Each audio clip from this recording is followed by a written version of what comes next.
So ayan po no, nakahandusay na po siya at hindi na po siya makatayo.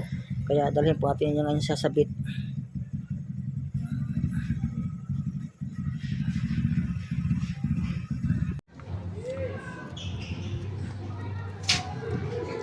Namaga na nga yung gilagid, tapos na nilaw na. Ayan, namaga.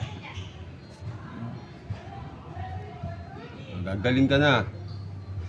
Makakaramdam ka na ng... Kanina kala ko mamamatay na nga yan eh.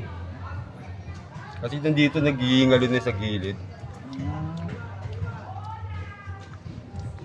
Injectable, tapos nag-prescribe ako ng medicine na iinumin niya. Then, under observation sa habang ginagamot na. No?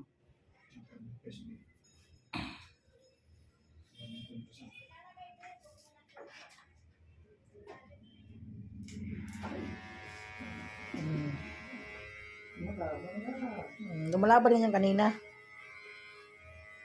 Nilalabas niya lahat ng mga kuko niya.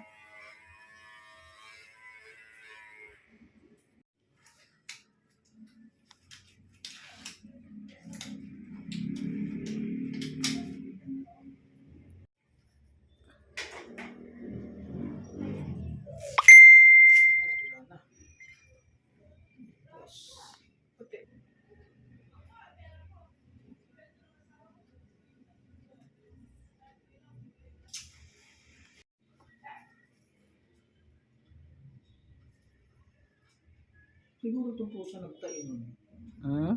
Kasi may mga panang tuyo-tuyo tayo dito eh.